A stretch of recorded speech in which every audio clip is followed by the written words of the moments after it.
Good morning, everyone. It's great to be with you, and welcome to our panel we're going to have on partnering to support early childhood development. As Graham mentioned, my name is Jason Prokop, and I am the director of an organization called First 5 Nebraska. We are focused, and we operate statewide to promote early childhood care and education policies and work with our legislature here in Lincoln. I feel really fortunate to be a part of the panel today and the opportunity to moderate it. We've got an esteemed group of folks, and we've got a great conversation in store for you for about the next 30 minutes. Just one quick note. I would mention on the topic of early childhood education and great strategic placement coming right off a conversation about learn to read and early literacy, because early childhood care and education is a big part of that developmental side of things, but early care is such a critical issue because 90% of a person's brain development takes place in those first 5 years. And so those early experiences have a huge impact on a person's life throughout their life. And it also is a critical community vitality issue. And having things like parents being able to work and employers being able to attract and retain employees, just such a big deal, and especially nowadays. So what we're going to be talking about in the focus of our panel, the story of the partnership between Hudl and Primrose is really a cool one, but it's, at its core, I see it as a story about leadership and being forward-thinking. And the three people that we're going to have join us here have great information to tell and share that story. So if you wanted to join us, I'll go ahead and introduce you here after you get seated.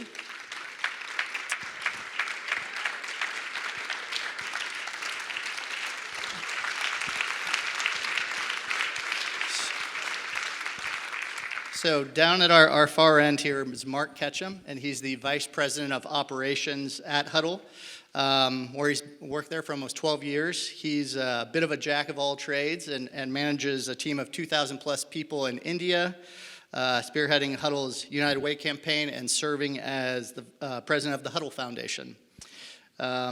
He's also, and a key to this conversation, very involved with the operations of Hudl's new child care facility in the Haymarket. In addition to all of that, he serves as the Hudl representative for both the Lincoln Partnership for Economic Development and the Lincoln County Economic Development Corporation.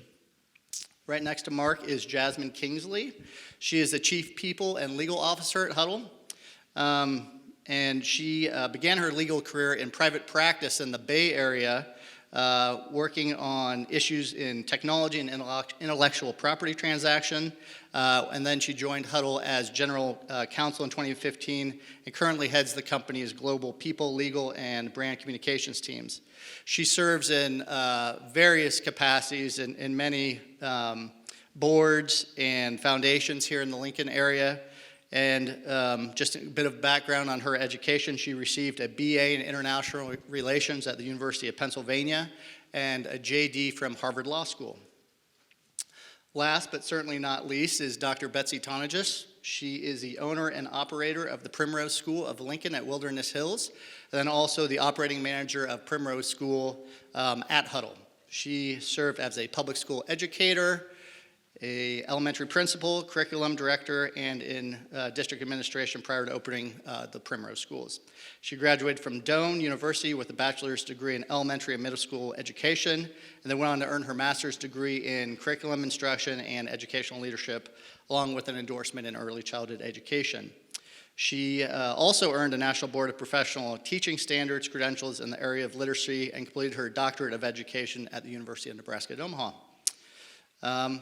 And again, besides that, in all of your free time, right, you serve in various boards and other capacities in the Lincoln community. So before I get started, I do want to mention that we will have a little bit of time at the end for audience questions. So I just wanted to let you all know that and to get your questions ready for the panel. But with that, let's go ahead and get started. So just kind of as general background and kind of foundation setting for the audience, can you tell us a little bit about, and Jasmine, maybe this question's for you, can you give us some background on your partnership, how it came to be, the idea generally, and what are you setting out to accomplish with what you do with Hudl and Primrose? Yeah, well, first of all, let's turn on the mic. Is it on? Can you hear me? Okay, thank you so much for the opportunity to share a little bit about our story today. In terms of the background, I think, as Jason was alluding to, the challenges that we're facing in terms of affordability, availability, and access to high-quality childcare aren't really new. But for Hudl, that really came into focus for us during the pandemic. And I know this is, I think a lot of different businesses might have a similar story, that when we had to pivot to remote work, we observed a lot of our team members having kids at our all-hands meetings. We actually ended up doing small hands to really highlight, we know we're all in this together, and there's an opportunity here to be humane about how we're navigating a really tough challenge. And I think the reality is that, catastrophe provides a pathway to compassion and to meaningful change. And we've really seen that take hold in our organization as we thought about, as we come out of the pandemic, when we look at opportunities to recover, what needs to change about how we're operating, how we're doing business. So I think there were a couple of things that were catalysts for us. In 2020, I had the privilege to serve on our mayor here in Lincoln on the Economic Recovery Task Force. And there I chaired the local businesses subcommittee. And so our mission there was really to identify strategies for supporting local businesses in economic resiliency through the pandemic. How can we maintain employment, and how can we come out of this with more inclusive culture and community? And so one of the strategies that we identified there and the needs that we identified was access to childcare. And we really encouraged employers with the wherewithal to do so to continue supporting flexible work policies, as well as look at opportunities to invest directly in supporting their employees' early childcare needs. And so that really triggered a conversation for us at Hudl. What can we do? And we got this idea a little bit, felt like a crazy idea at the time. What if we went forward with opening our own childcare? It was both a need in the community, but also reflective of changes that we had observed in our employee population. So we started to see, oh, there we go, that's better. We started to see the demographics of our workforce change.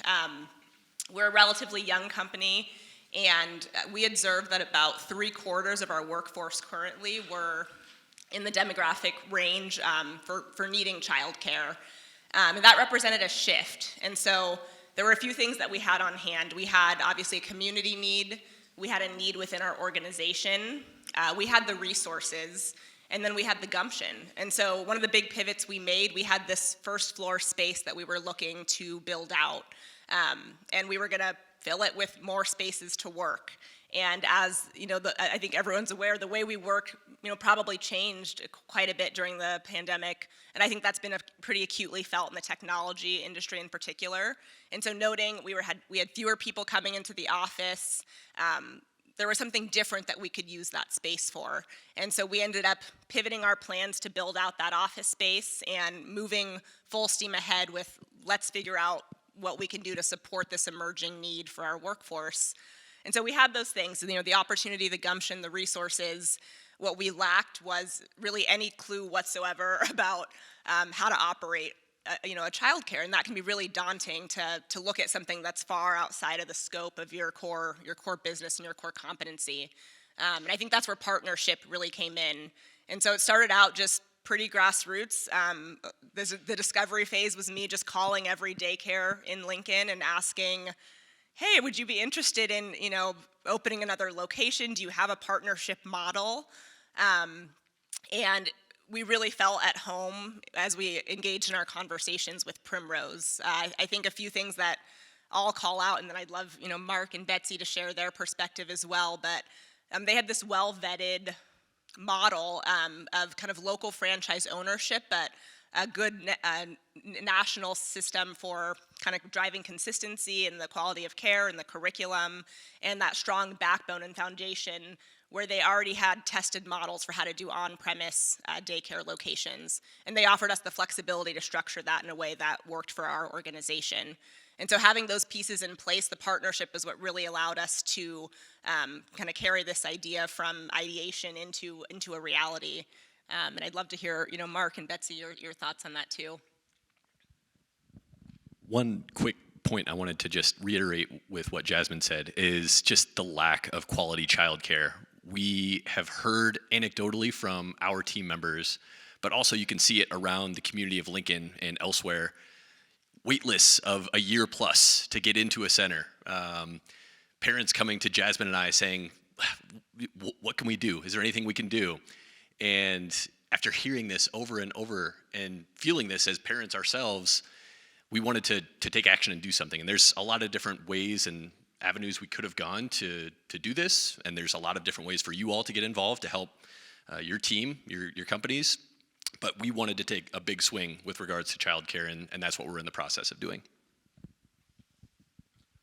Kind of a follow-up on that question. So you have this great idea, but then there's the business side of things, right, that you have to dispense with and work through. So how did you navigate that side of the partnership and kind of that business model? Because childcares are notoriously very tough as far as from a business standpoint. How did Betsy and Mark, how did you work through all of those things, and where are you kind of setting forth moving forward? Yeah, I can start this, and then Betsy, please. From our perspective, it was certainly daunting at first.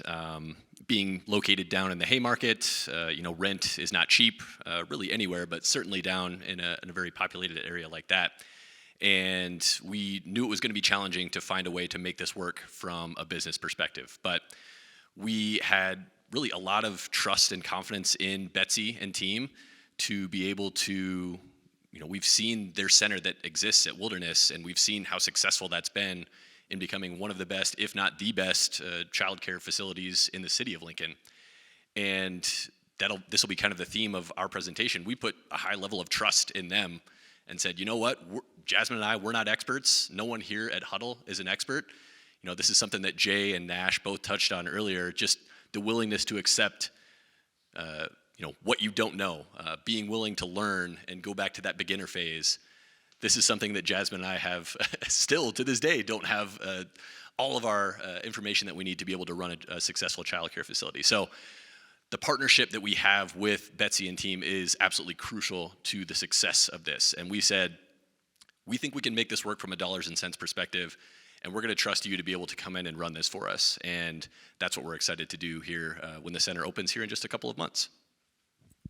Yeah, so I think one kind of key component from the beginning of our relationship that we had worked together is Hudl was very transparent in saying, we've never run a child care center before. We have no clue what this entails. And again, back to the trust factor. And if many of you in here know me, I'm pretty independent and fiery. And so that trust that they instilled in myself and my husband, who's in the back, who's my business partner, was important in helping us. I think at least once a month we say to Mark, did you ever imagine that childcare would become part of your resume? No, I did not.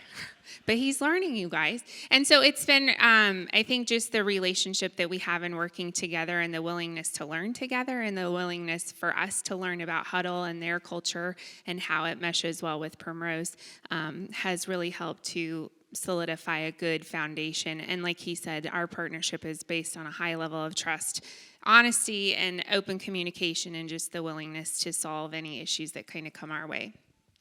One of my favorite parts about working with Betsy and Jesse and the rest of the team is I think we share a lot of that kind of Midwest DNA with each other, where we're hardworking, we understand there's going to be problems and issues that are going to arise, but we come to it from a place of wanting to work together and being humble and trying to solve problems. And there have been no shortage of curveballs that we've faced over the past, almost 2 years that we've been going through this process, related to all sorts of different things. But whenever there's an issue or a challenge or a problem, we just get together, we figure it out, and we move on. And that's, I think, how the trust has kind of built over the past 18 plus months.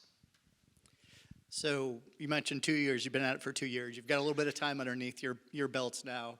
What, Jasmine and Mark, what has been employee feedback to what you've undertaken and how that's kind of fostered employee engagement?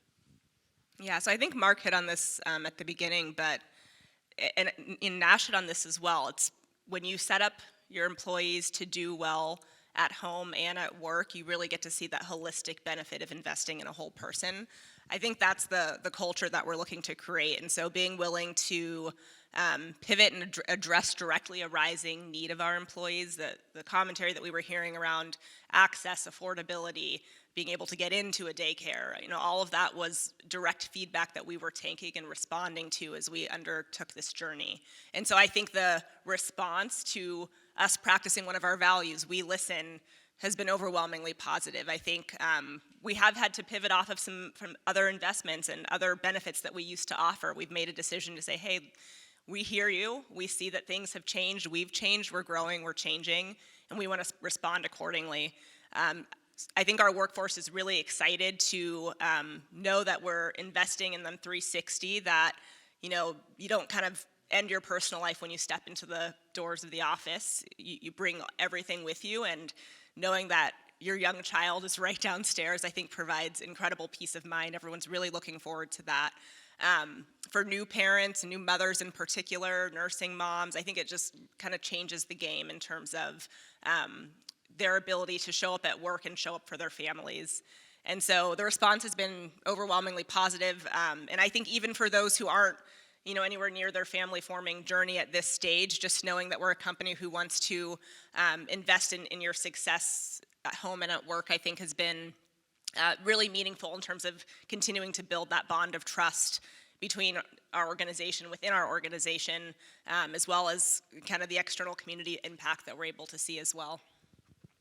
And I think just from a different perspective, we've held office hours and have been able to meet with many of our new families that will be joining us. And on more than one occasion, I've had a mother in my office with tears in her eyes, just so grateful that her company is making this a priority, and that as a new mom, she doesn't have to go on multiple wait lists, that she doesn't have to worry about where her child's going to go to school at, and that she can mark that off on her box of new mom duties to accomplish. So you may not see that at Hudl, but we certainly feel the gratitude that the employees have for offering this and making it a priority. I'll make one other point on that too. I think to some of the point that others have made, Dr. Fagan, the benefits towards building a culture of inclusion, I think are really powerful and salient, and something that we're really seeing emerge in the response that we're receiving from our employees. Something that we're looking forward to as well is just altering the culture of the workplace in general. I think it's going to feel different when we have young people, when we have children, when we have kind of that next generation in our midst. And I think being able to keep that eye towards the future and know that we're being inclusive of employees kind of at all stages and all walks is going to be a pretty powerful motivator. Betsy, so you have the Hudl Primrose location that you're a part of. You also have your center at Primrose at Wilderness Hills.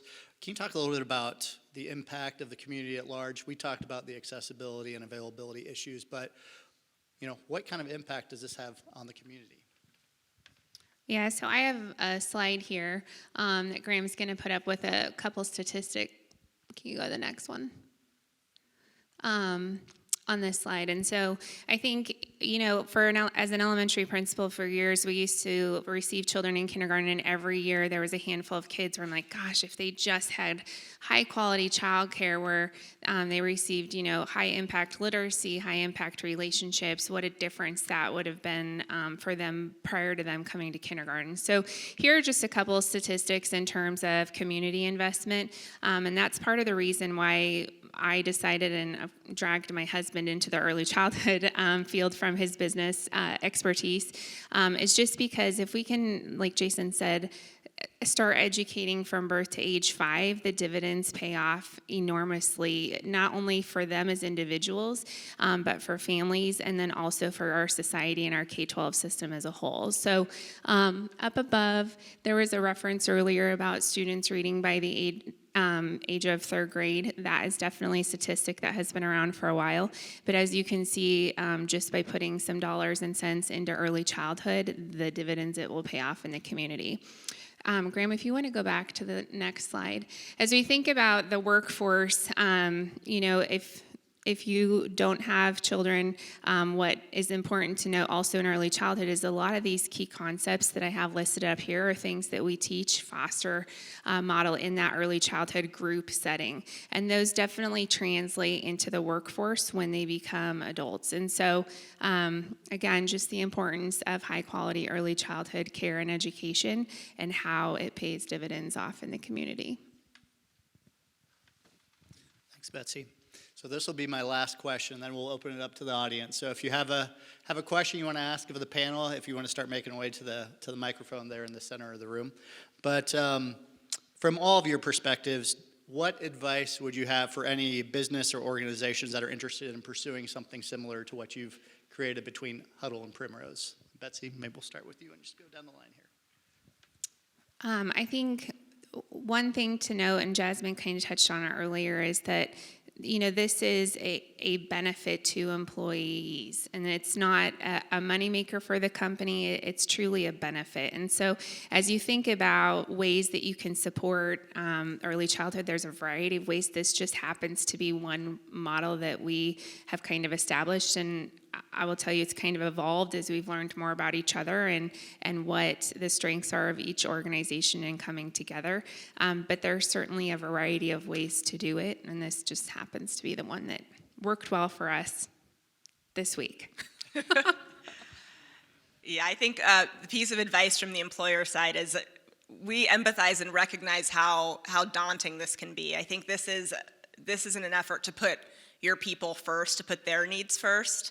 And I think back to this Arthur Ashe quote that I really like.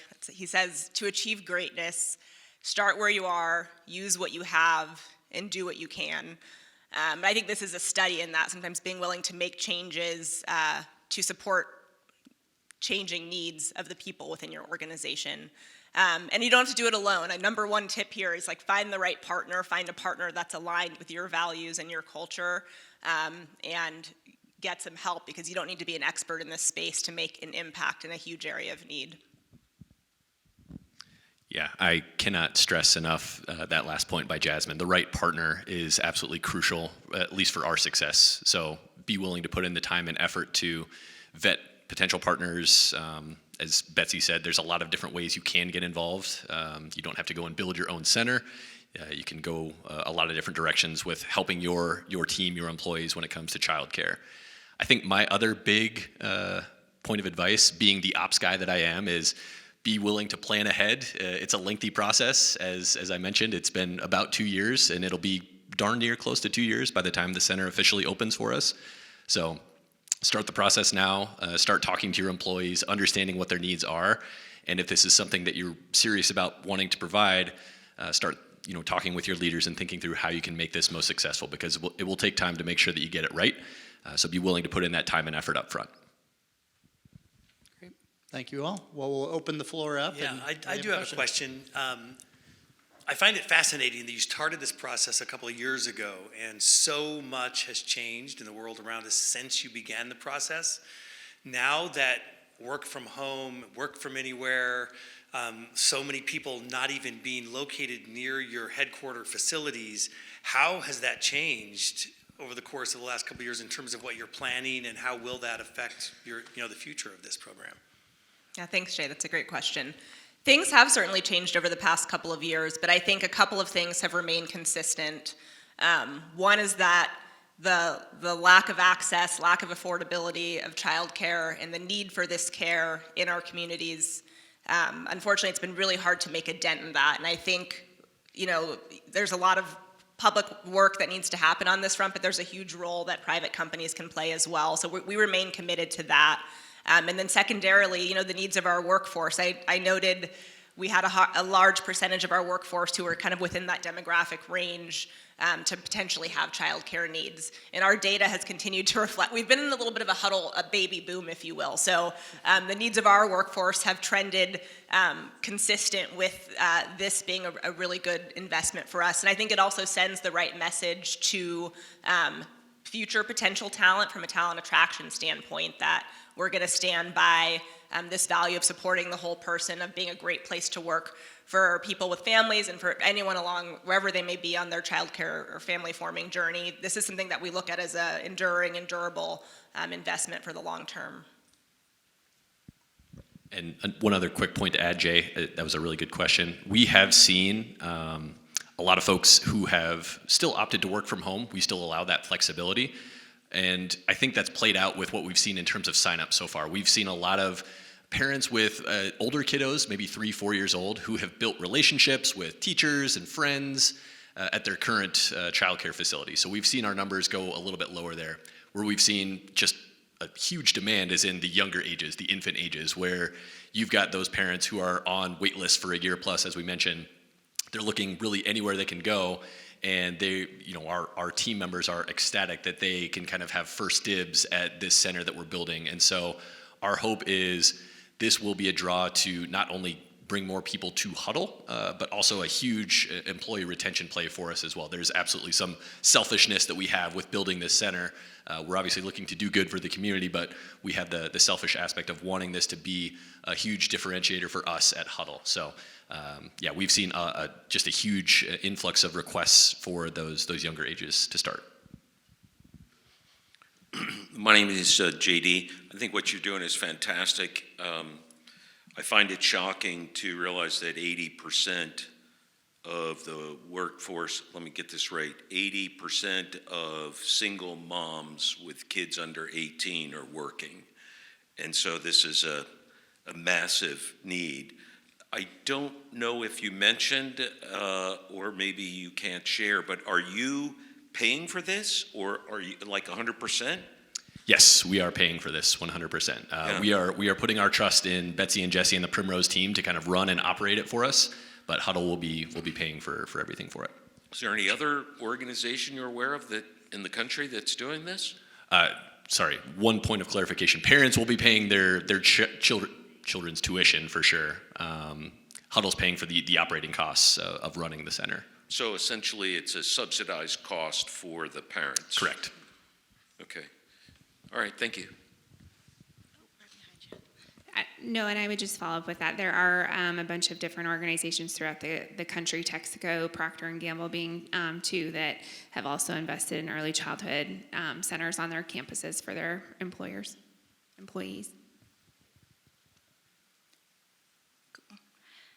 So I know that Hudl is giant. Like, I love your floor of Nerf guns. Like, if I could play in that all day, I would. But I also know that about 85% of Nebraska businesses are small businesses that wouldn't be able to replicate a model like this. But could you see like a consortium of small businesses replicating this model? And have you considered open sourcing your user experience research to make that happen? Because most small businesses wouldn't have the resources to do that on their own. First of all, thank you. That's an incredible thought, idea, and something that we should I think put some energy behind really evaluating. There is a community dimension to this insofar as we have opened up spaces at the center for other local businesses. Nelnet's a business that shares our office building. They'll be participating as well. But I really love that idea of figuring out what are ways that businesses can come together to structure something like this. And we did look at a few other models in terms of just subsidizing the cost of care externally, or even carer benefits. But didn't feel like it was really hitting that community need of availability and access. So I will take that idea back, and I really appreciate it. One other note, I believe through Nebraska First Five, we actually have, the University of Nebraska wants to conduct a multi-year research study with our center once it opens up to understand how it's helping us from a talent attraction and retention perspective. I would love to be able to share that data with anyone who would like to have access to that. And if folks have questions more directly about the center and how we're operating it, I would love to chat about what we're doing. And I just use that as an opportunity. Thanks for that, Mark.